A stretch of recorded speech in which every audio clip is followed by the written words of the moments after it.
TDS is a concept where we pay as we earn and we collect as we pay.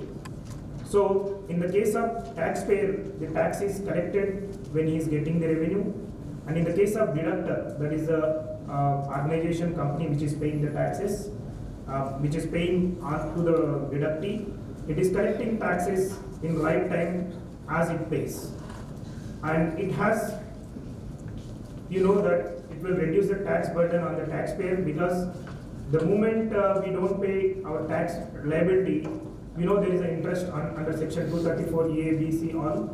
So those interest burden will come down if we deduct tax immediately in the case of contractors and others. And this will help in large scale tax evasion, prevention of large scale tax evasion, and also it will widen and deepen. Widening in the sense of horizontal, because we are getting new PANs every day. When we are making payments after a certain limit, we are asking them to give their PAN. If they don't give PAN, we are deducting at higher rate. So that is a penalty for the pay deductee. So in that way, we are horizontally expanding the scope of taxes, and also deepening in the form of, like, we will collect more and more taxes from the deductees who are receiving the amount. So these are the importance of TDS. This is the importance of TDS. And in this process, who are the stakeholders? So there is a deductor, which is all of you. There is a deductee who is receiving the payment. There is a bank financial institution through which we limit our payment. And there is NSDL and TIN Facilitation Center, which will receive our TDS returns, which will file our TDS statements and also issue tax.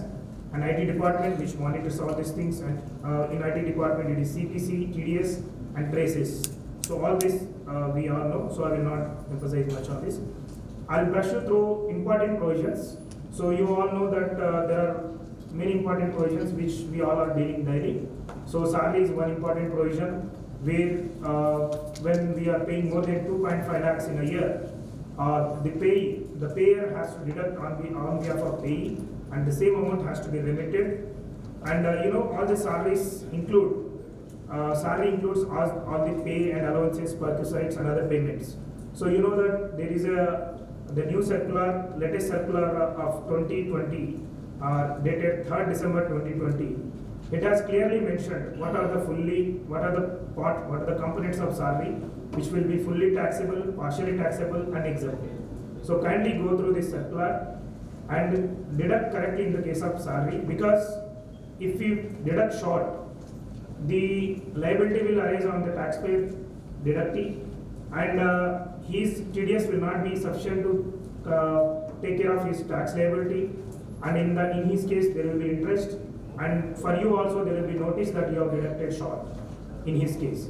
So here I want all of you to go through this circular and do the right deduction in the case of salaries, because most of your big central and state public sector undertakings, and there is a new tax regime and old tax regime.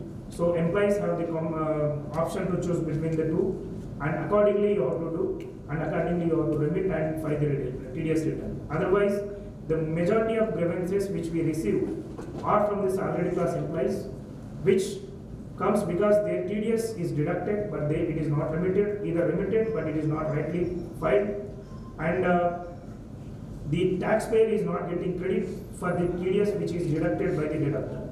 So he will file a grievance, which will be headache for you and us also. So next is rent. You know all that all persons other than individual and HO have to deduct TDS of 2% in the case of plant and machinery, and in the case of building, land, furniture, fitting, etc., it is 10%, and the basic limit is around 2.4 lakhs.